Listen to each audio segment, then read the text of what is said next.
Hello, and welcome back to another episode of Critical Reactions with your host, Bryan. Today we're going to be continuing on this week's theme of Bryan's favorites, checking out bands that I've enjoyed in the past and I'd like to revisit and see what else they can do, with their craft. So, without further ado, we are moving into Rivers of Nihil. Nihil. I don't think I ever learned how to pronounce that one. I think it's Nihil. Um, Lots of people saying I should check out Subtle Change, including the Forest of Transition and Dissatisfaction Dance. So that's what we're going to be doing today. Uh, yeah, we're going to be checking this. This looks like it comes off the same album that Where Owls Know My Name came from, and I greatly enjoyed that track. I'm looking forward to more of this, like, proggy, light, doom jazz? I don't know. There's a lot of really cool stuff going on in Owls, and I'd like to hear more of that. So, haven't really had good luck with that this week. Wanting to hear more of what I enjoyed from past songs, but come on, Rivers, you can deliver. You got this. All right, bring the week back up.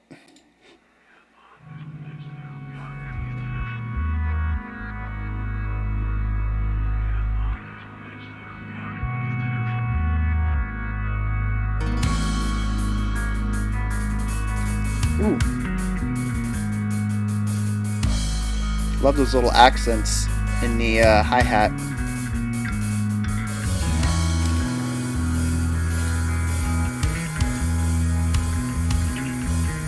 That bass line's ridiculous. Such a good tone on the bass too.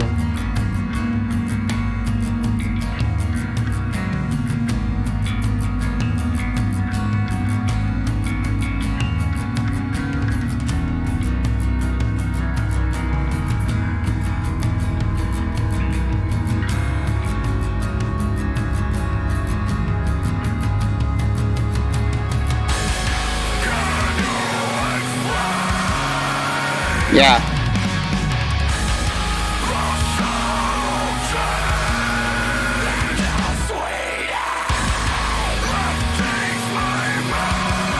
Time's kind of weird though. Like I'm trying to.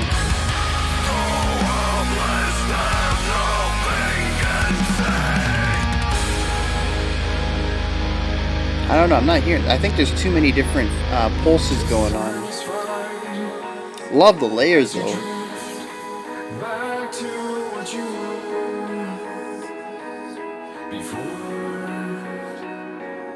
before you came here. Ooh. Yeah, see, we got some weird time stuff going on.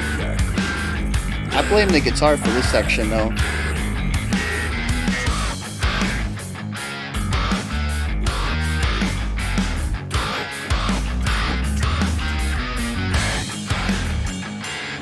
Yeah, you gotta listen in on the cymbals. Everybody else is wild.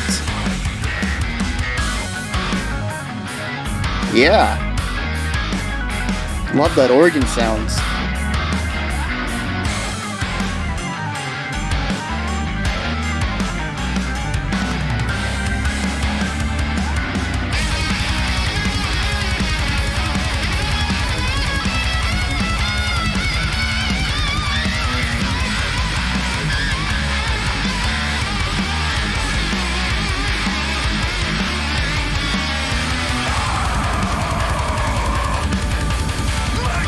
It's crazy how these guys can just go from like death metal to like this chill organ stuff.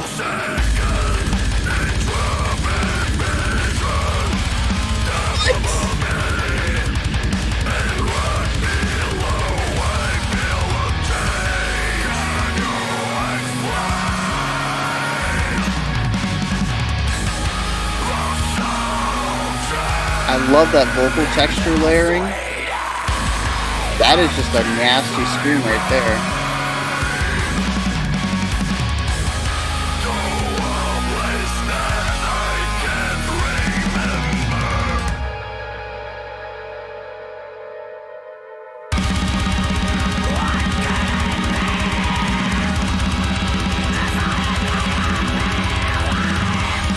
That came out of nowhere.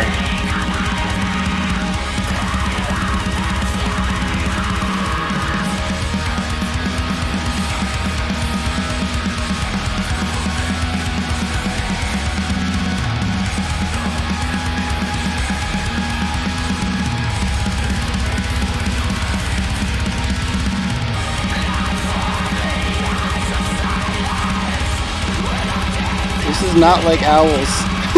This is not like owls.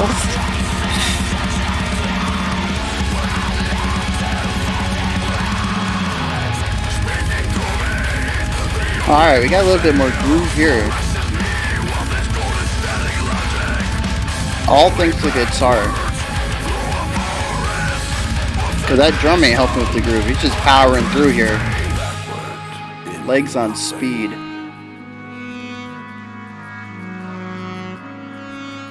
Now this narrator sounds like the same guy who narrates the middle section of Reptile by Periphery. You guys gotta let me know, is this the same dude? And is he a part of this band, or they just hire the same guy to do those lines? Saxophone's back. Alright, that already makes me happy.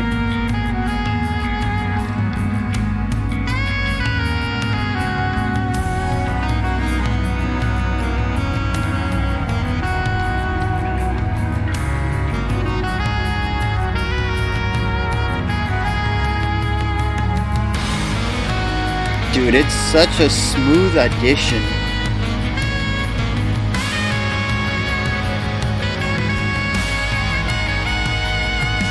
That little grace note you throw in there? Yeah.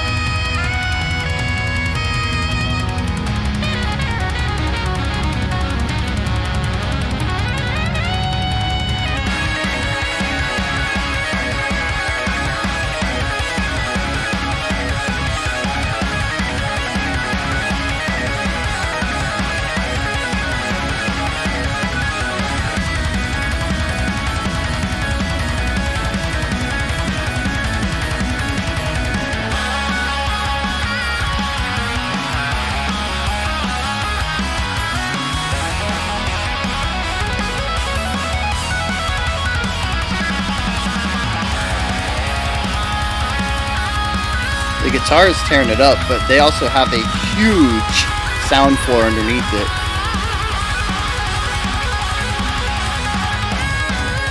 It's almost overwhelming.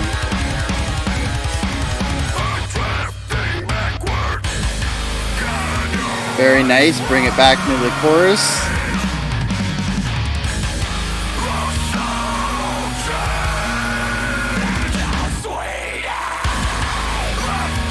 Dang, that little drag there. I think they put an extra beat at the end of that phrase there to make it feel that bit longer.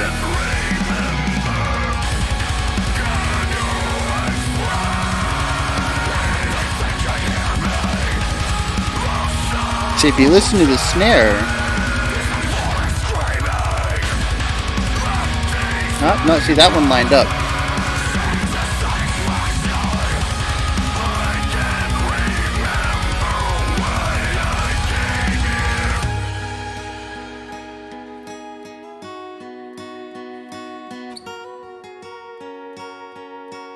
I like how they keep you on your toes. Like, some of their transitions are smooth and some are abrupt, and you never really know what you're gonna get.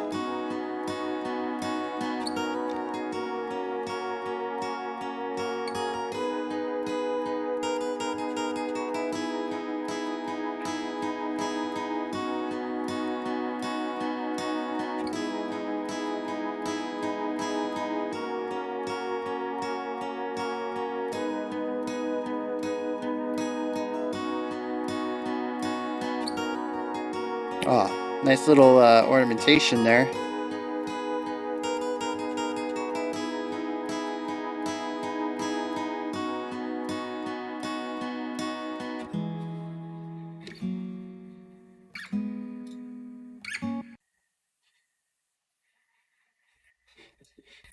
Alright, guys. Why do we continue to listen to songs that transition into other songs, and then we don't do the transitions? There's no way it ends on a note. on beat one of the next bar. There is no way that happens. All right, so that was some of what I wanted from Rivers as far as what I know about them from the last track we checked out, which was Where Owls Know My Name. We got the sax. Golly, that smooth sax on top of the heavy metal foundation. Just, oh man, it always sounds good. And they know how to do it too. Like, they don't put it on top of, like ridiculous 30-second no bass kicks or anything like that. Like, it's still heavy music that provides the foundation for the jazz to solo over.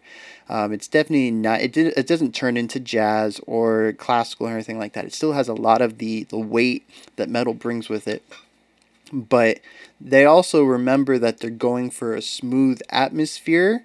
At least both the times that the two songs I've listened here from Rivers, when they bring the saxophone in, it tends to be to create a soothing section, usually as a sort of juxtaposition to some of the harsher sections.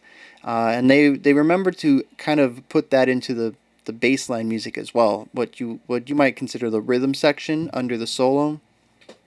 Yeah, they do a really good job of just kind of bringing that smoothness throughout without losing the metal edge entirely. I love how they do that. We had like the change ups between more mellow stuff and heavier stuff. Um, but what I wasn't expecting is the straight up wall of sound death metal sections that were definitely. I don't remember them being in Owls. I really don't. It could be that my brain blocked that one out, made me remember the stuff I enjoyed and discarded the stuff that wasn't necessarily my cup of tea. But I do not remember that in Owls. I don't. There is one section where it was just after a soft part. I don't remember if it was near the beginning or near the end. Um, but it was a bit more soothing. It might not have been like a completely quiet section. It just might have been like a softer rock, softer metal section. And it's like a half a beat of silence, and then the whole band comes in, strings, double bass kicks, like tremolo picking, like growling, and like the only thing I could think of was like, this is gonna like carbon date me a bit. The THX logo commercials when it would be like whoa, and like guy would be sitting in his chair and gets like thrown backwards. Like that was the only thing I could think of when that section just hit. Like I felt a force physically hit me, even though like it's not even speakers in front of me, but like I felt this force, attack me through my ears. Like that was just came out of nowhere. Good stuff. Uh But yeah, like I enjoy a lot of this is going for it's the death metal bits I could do without. I really enjoy their more mellow sections. I love the way that they compose mellow, not necessarily serene, but just like quiet, atmospheric stuff. Um, they just have a fantastic way of using embellishment and ornamentation to kind of decorate simple lines. You kind of saw it at the end when the guitar, it was in the very last section, and it was playing, it was either alternating between two notes or like going between, like arpeggiating on the chord, something like that. Um, but like at the end of the third chord, it would play a little run like do do do do do do do, and then go into the fourth chord. Little things like that. They really know how to kind of keep the momentum going and bring in small changes to keep what they're playing fresh. They don't just repeat the same idea over and over. You don't really see that too much, at least not what I heard in the heavier sections, but that just could be because I was bombarded with so much stuff going on that I just couldn't notice the small changes that were happening. But I didn't notice it so much. But in the softer sections, they really have a way of embellishing on core ideas and making sure that they don't necessarily evolve, they just change on each repetition. So that's really cool. I like how they do that. It's nothing really major. Like I said, the things that really come to mind specifically is the end, and it's usually just adding 3 or 4 notes to a standard arpeggiation or alternating notes to kind of freshen it up a little bit, give it a little bit of life every couple of beats. Um, and it just adds a little bit of character to the story. And I think these guys are masters at that, and I love the way they do that in their slower sections. I really dig their mellow parts, and I would not mind if they wrote an 8, 9, 10 minute mostly mellow song. The way that this song went, there were mellow sections, but they were overpowered by the metal parts. This song was mostly metal with a couple of transitions to slower sections. And I'd kind of like to see the reverse of that. Maybe an overall mellow song that has a couple of death metal sections in it just to provide context and juxtaposition and to, really drive home the impact of the more mellow sections. I'd love to see something like that. Just kind of flip the script on what this song was. Um, but otherwise, I mean, Owls was a great, great song. I saw some comments in the YouTube comment section for this track.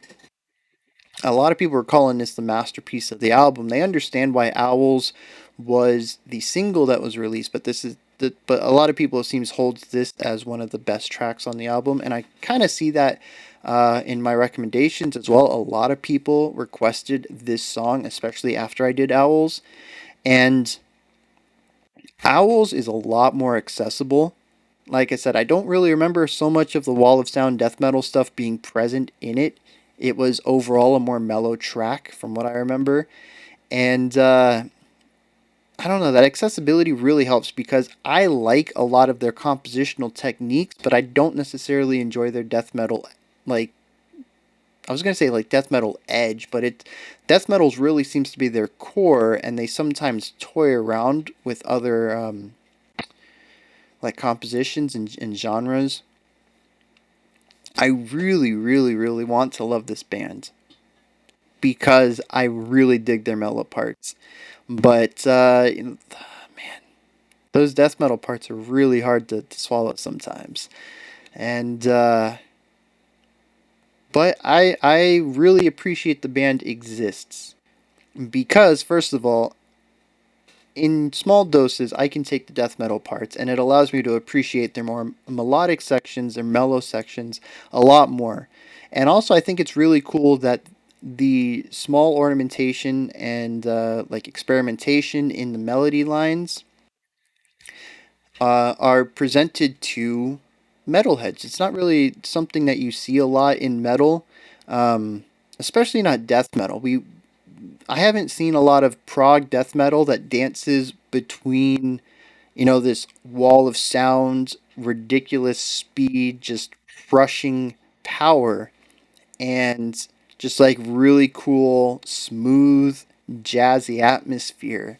This is really the only band so far I think that we've done on the channel that does that. It's the only band that I think I've heard of. It's the only one I can recall right now, definitely, that kind of does that. And I think it's cool that me, I'm being introduced to this band. I enjoy their more mellow sections, and just by way of, being exposed to it, I am slowly getting more attuned to listening to the death metal sections. On the other side of the spectrum, though, you have metalheads who might come to the band for the Wall of Sound, real brutal sections, and they get introduced to more mellow, not like I said, not necessarily evolving, but just changing sections of music with little embellishments and ornamentation and stuff like that. They're getting introduced to that kind of mellow, almost. I mean, there's a lot of jazziness in there. You don't really see it too much in classical composition because it's usually so rigid. You have to obey what's written on the paper as a musician. But in jazz, if you feel like throwing in a couple of notes, for the most part, as long as it fits, you can. And it's a way to kind of keep yourself engaged, especially if you're not the one soloing. You can just kind of do it every once in a while, especially if it's a longer solo. Like if the soloist is a big name. He gets like a 64 bar solo or something like that. It's a way to just kind of keep yourself engaged, keep the audience engaged, and what's going on beneath the solo as well. You definitely have to talk to your soloist, your conductor, the rest of the band to make sure it's okay. But very rarely have I been told no. Play what's on the paper. So yeah, so it's kind of a way to bridge some jazzier ideas with some metal ideas. Their metal side is definitely like real hard, brutal, but there's also some really cool layering in there, especially when you talk about the vocal textures and the way that the cleans come out. That I think has a little bit of I'd say a little bit of a jazz thing to it. It's not like swing, but just like the way it's delivered. Um, And then, the jazz side, even though you have that sax in there playing some really smooth lines, what's coming out underneath it, what's layered, the foundation of those sections are still moody and a little bit heavy.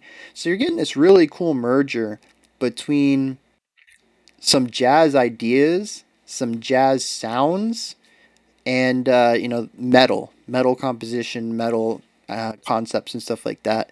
And it's not a super accessible bridge. I don't know too many people who are going to listen to this from a more mellow genre bias, come in and like be hit with those bass kicks and be like, yeah, I could get used to this. I don't know many people who are going to do that. But I do think a lot of metalheads will listen to this and really enjoy some of the mellow bits, and maybe check out some music that's not as heavy. Uh, Maybe. I don't know. I just think it's a really good bridge between the two worlds. And even if one person from the metal world comes down and checks out some more mellow stuff, and maybe one person from softer music world checks out some metal because of it, I mean, I think that right there means that Rivers of Nihil did a fantastic job at what they're doing. I don't know. I really enjoy their work though. I think they're a fantastic band, super talented. And even though I'm not the biggest fan of half of their stuff, I really enjoy what they're doing and how they're bridging these two different sides of music together, and how they're allowing them to kind of cross pollinate and introduce techniques and ideas from one into the other. So yeah, real good stuff. For the first time this week, I still got hit with something new. I was not expecting the Wall of Sound death metal stuff, but this is a lot closer to what I was expecting from the band than what we've seen this week. So yeah, Rivers, you're bringing it. Rivers of Nihil. Yeah, that's what I'm talking about. You guys can hit me up in the comments, though. This is your chance to shine. Let me know what's up. If you enjoyed this, if you didn't enjoy it, if there's another Rivers of Nihil track I should be checking out instead. Definitely, if there's more mellow stuff, point me in that direction. Stuff closer to Owls than Subtle Change. But I'm always open to everything. You guys know that. I got an open mind. I'll listen to whatever you throw at me.